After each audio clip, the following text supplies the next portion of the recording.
Hello. This is Antya from Byte Shuffle. Thank you for always watching my videos. Last time, I covered gameplay strategies and sideboard considerations, so this time, I'll dive deeper into more advanced topics. How to win even with Talia, Guardian of Thraben on the battlefield. This time, I won by utilizing Past in Flames, so I'll take a deeper look into the card. Here is the deck list we will be using this time. It's a bit weak, but since I have both card draw and lands, I'll keep. I'll go searching for a tutor. I couldn't find it, so I'll shuffle.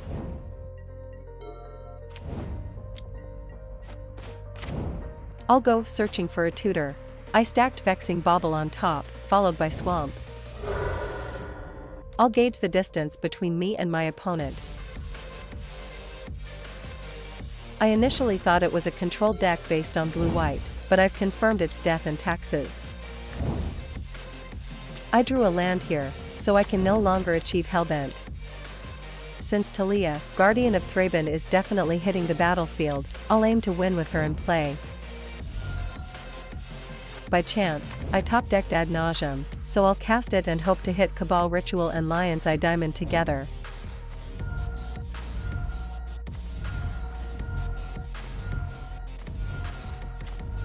The cards that cost 3 or more mana are Tendrils of Agony, Past in Flames, and Beseech the Mirror. Flipping them could cost me the game, so I'll play it safe and stop.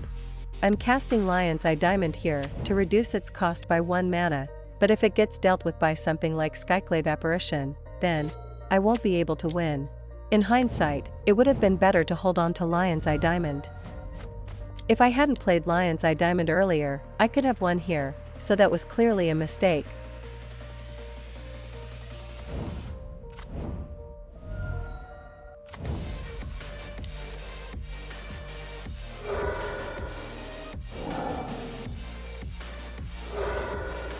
The journey ends here.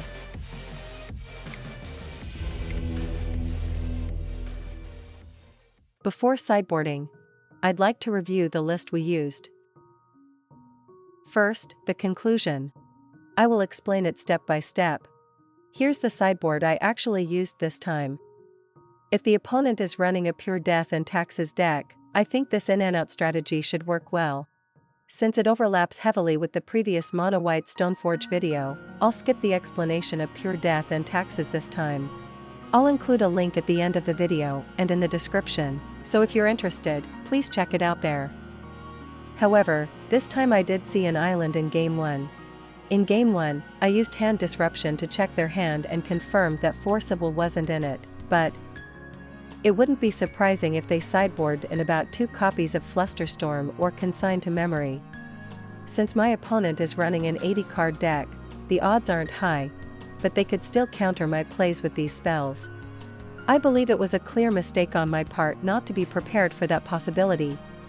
This time, since Flusterstorm or Consign to Memory could be brought in, the value of Hand Disruption increases.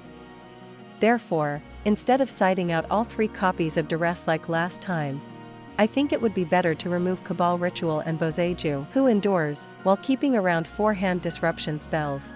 From a different perspective than last time, I'd like to discuss 2 topics going forward. 1. Tips on how to aim for victory when Talia, Guardian of Thraben is played on turn 2 in the main game and you can't deal with it right away. 2. An in-depth explanation of Past in Flames. First, let's talk about the situation where Talia, Guardian of Thraben is played on turn 2 in the main game, leaving you feeling stuck. In my experience, if Talia is the only hate bearer on the opponent's side, although it's tough, it is still possible to overcome her and secure the win. First, let's review the total amount of mana ANT needs at minimum to secure a victory. Connecting Infernal Tutor to Past in Flames, and then casting Dark Ritual from the graveyard requires a total of 10 mana to execute the combo. To transition from Infernal Tutor to Beseech the Mirror and then use Gia's Will to go through the graveyard, you'll need a minimum of 10 mana. To connect Beseech the Mirror to Gia's Will and go through the graveyard, you'll need 7 mana. To go from Infernal Tutor to Tendrils of Agony, you'll need 8 mana. To go from Beseech the Mirror to Tendrils of Agony, you'll need at least 6 mana. Next, let's review the total mana generated by various mana acceleration spells. Dark Ritual generates 2 mana, so with Talia on the battlefield, it only nets 1 mana. Cabal Ritual and Lion's Eye Diamond each generate 3 mana, so with Talia on the battlefield, they only net 2 mana. The key to the game is how effectively you can draw Cabal Ritual and Lion's Eye Diamond into your hand. It's crucial to actively use Infernal Tutor to stack these cards and ensure you have enough mana. Now, let's walk through how to actually do this step by step. With Talia landing on turn 2 and no way to deal with her. Once you've used your draw spells to set up your hand, you can start the combo. Usually, by this point, you'll have around 4 lands on the battlefield. First, cast Dark Ritual to bring your total mana up to 5. Next, cast Cabal Ritual, increasing your total mana to 7. Cast another Cabal Ritual, bringing your total mana to 9. Next, cast Lion's Eye Diamond, leaving you with 8 floating mana.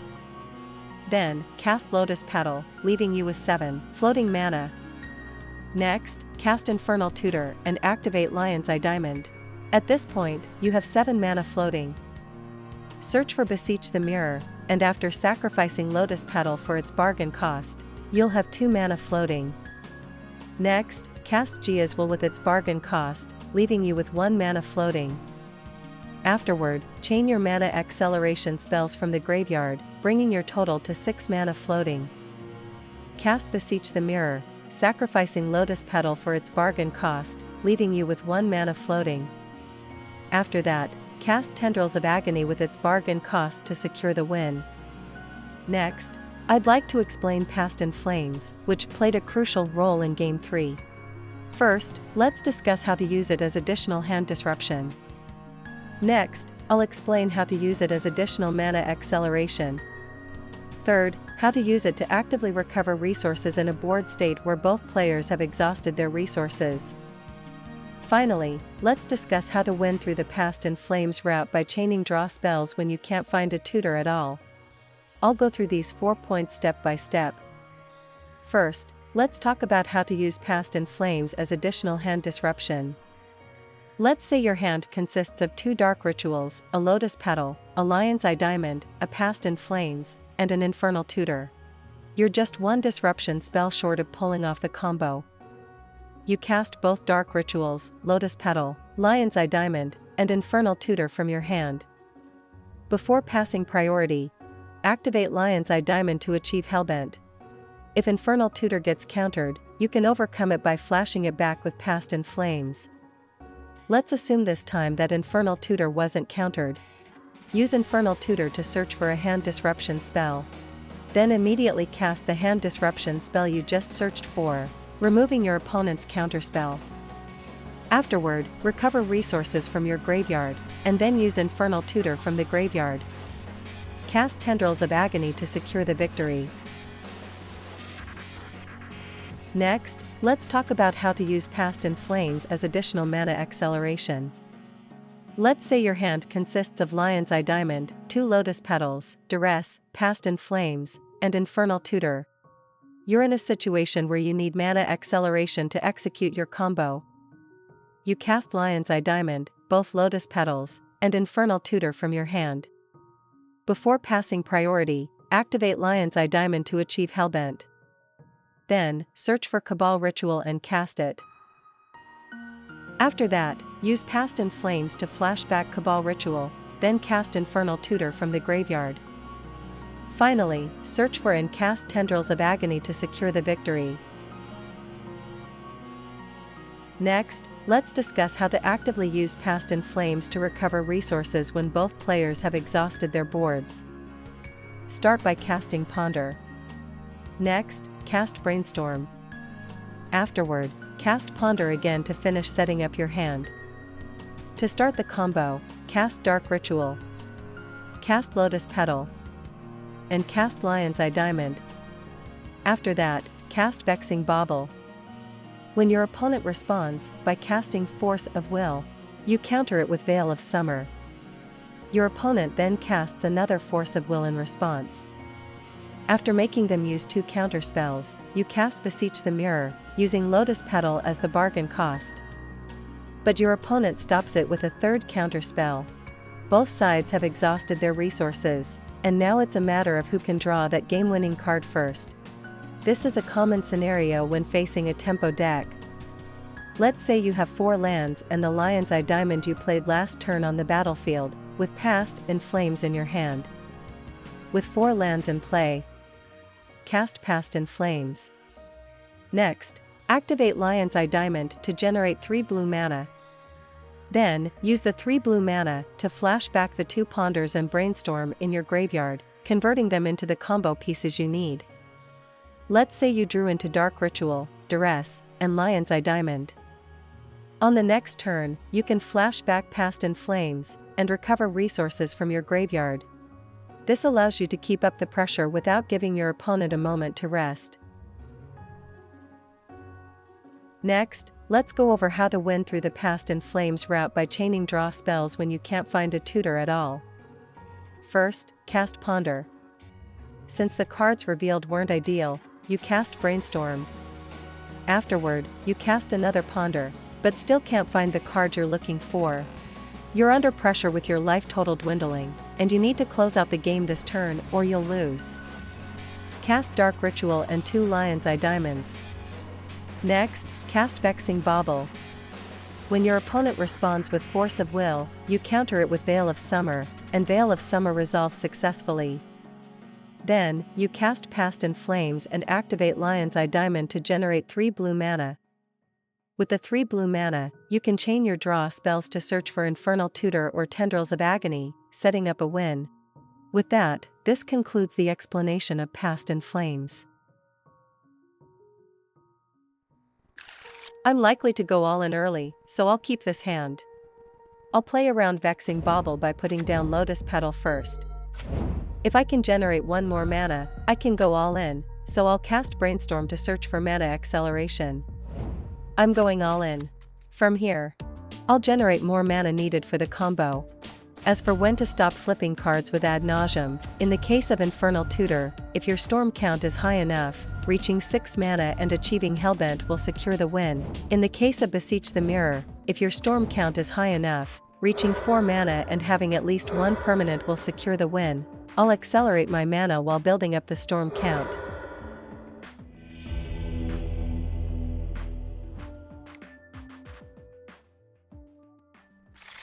I'm likely to go all in early, so I'll keep this.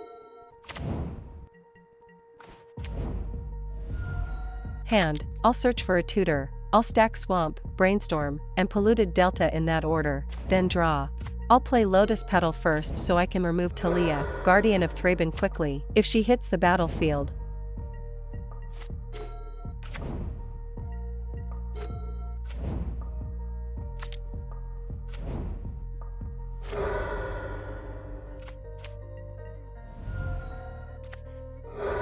I'll remove Thorn of Amethyst. I'll search for a tutor. I stacked Cabal Ritual first, followed by Brainstorm.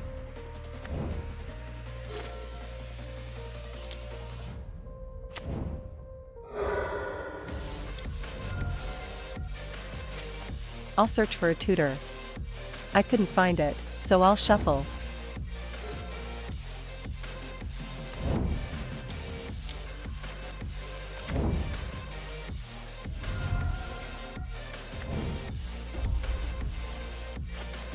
I'll search for a tutor. I stacked Boseiju, who endures on top, followed by Underground Sea.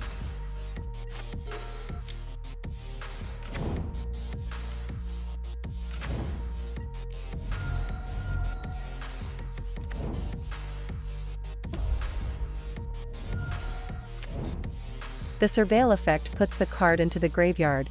I'm going all in. From here, I'll generate more mana needed for the combo. I'll use the graveyard to execute the combo. I'll use the draw sources in my graveyard to aggressively search for tutor.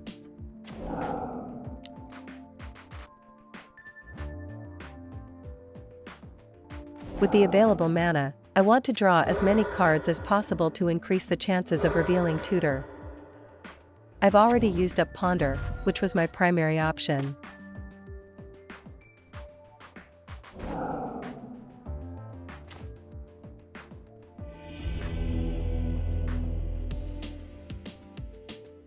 Thank you for watching up to this point. I apologize for the frequent play mistakes.